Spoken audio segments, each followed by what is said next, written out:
In this video, we address how to solve models for viscoelastic materials using Laplace transforms. We will solve the differential equations in what I call this ETSIE model, ETSIE, to remember the various steps. Our goal here is to predict the response of a material, that is the output of the model, to the way the material is controlled, the input of the model. To do this, we will first identify the equations, that's the E, which include both the differential equations, the initial conditions, and the pushing function. We'll transform the equations into the Laplace domain, solve for the output in the Laplace domain, take the inverse transform to get the output in the time domain, and we'll error check our answer. So step one here is the equations. So again, we need the differential equation model, the pushing function, and the initial conditions. Most of this is pretty straightforward. Initial conditions, if the material was at rest before the test started, are all zero. There's no stress and no strain in the material prior to the test, even if the test immediately jumps a strain up. But before it started, it was zero. The pushing functions are specific to the types of tests. So for a stress relaxation test, we're solving for sigma, we're solving for the stress. Our initial condition is that there was no stress and also there was no strain. But then our forcing function is that the strain is suddenly stepped up to E naught or epsilon naught. And here, don't confuse the sigma naught or the epsilon naught with sigma 0 or epsilon 0. These are initial conditions, and these here are parameters that define the step functions, that is, define the properties of the pushing function. So again, our creep test jumps like this at times t equals 0, and we're measuring the stress in response to that. And because we see here before the step starts, we also have E of 0 is 0. For our creep test, we're solving for the strain, but this time our forcing function is the stress. So it's the same sort of thing we saw before, that we have a stress step up, this time to sigma naught, again at t equals 0. So again, the stress at 0 is 0 because it was 0 before the test started. Even though it immediately jumps to 1, we'd get the wrong answer if we thought it was already at 1, because that is a different property if your material was under stress before you started. So then the third test we'll consider often is a hysteresis test where strain increases and then decreases. We might simply use a sinusoidal stress multiplied by the step function, so it's 0 until we start, and then starts oscillating. And here we have this amplitude here, A, and this is the strain we're prescribing here. Another common hysteresis function is one that starts at 0 and increases linearly and then decreases again. And this is expressed by this equation using the time-shifting function as explained in the video on Laplace transforms. So first we'll look at the example. We'll ask about what happened with the Voigt model we developed in a previous example if we expose it to a stress relaxation test. So the differential equation is what we derived, that the stress is equal to the strain of the elastic element plus the stress of the elastic plus the stress of the viscous element. We have initial conditions that are all 0. Should have included this here. And we have this pushing function here that's the step function with magnitude epsilon naught. And sorry, I've been pointed out that this means that that is also an initial condition because before the step it is 0. So we've simply defined the function. Then step 2 is to transform these equations. So we need to transform both the systems model and the input functions, and when we do this, we'll be using initial conditions to deal with the derivatives. And then we'll combine these. So by my convention, I like to let capital X of S be the Laplace of the strain because I don't want to deal with the capital epsilons and sigmas. They look too much like other mathematical operations. But the capital X is like so at distance we often put an X, and then let F of S be Laplace of the stress because it's like force. So when we do these equations, recall you'll need to use the linear property of Laplace transforms and the derivatives in the Laplace domain. And if you have a step function or time shifting property, recall these, how you would define these. And for specific properties, consider the lookup tables. So to apply this to our stress relaxation of Voigt, recall that these are the equations that we noted on the previous slide. So now we'll let X of S and F of S equal the Laplace domain functions for the strain and the stress respectively. And so this means that if we take the derivative, the d epsilon dt, which we need here, it will equal S times the Laplace of the strain minus the initial condition of the strain. And again, this was the definition, or this was the property of derivatives in Laplace transforms. So we've now converted a derivative into a polynomial in S.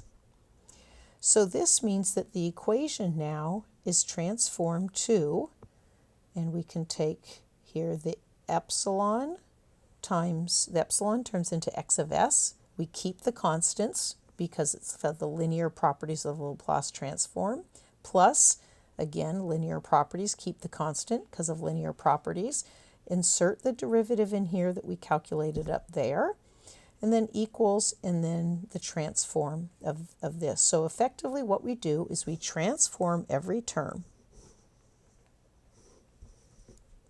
Now we recall that the Laplace, we need to put in the specific input function. So we recall that the Laplace of the step function is 1 over S. This means then that the transform of the prescribed stress is that constant, that's a parameter, times 1 over S, which is the transform of the step function. And again, we have this initial condition that it was unstressed. So when we substitute these into our equation up here, we now get this equation where we've replaced X of S with what we just said it would be, and we do it again inside here, and then there's our initial condition. So our step 3 is quite simple. We are simplifying that equation, and what this means is we're algebraically rearranging it as needed to get the transform of the output alone on one side. In this case, the left side, often by convention, and in the right side should be a ratio of the polynomials in S, or a sum of such ratios, although you can also have additional terms in front of these because of the time shifting.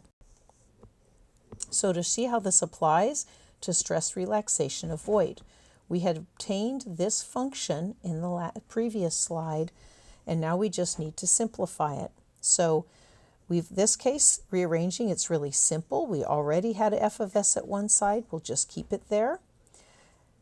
And then simplifying, so all the terms are recognizable in the lookup tables. Again, here this is very simple. We're really just getting rid of that and then combining our constants, and we cancel out the S and the 1 over S. And so that results in the final function here that we need to take the inverse transform of. And we can see that this and this both look like something we know from the lookout table, so we're ready for the next step. So this next step is to take the inverse transform. What we do is take the transform of every term in the equation separately, and we can do that because of the linear property. We use the tables. We have no need to calculate Laplace integrals for most engineering applications, and a result will be output in the time domain. Keep in mind also that any constants can just come outside of be carried directly to the inverse. So here's our example of stress relaxation of the Voigt. So our equation for F of S was this from the previous slide. Our linear property now tells us that we can see this as a constant times 1 over s, which we see in the lookout table, plus a constant times the 1, which we see in the lookout table.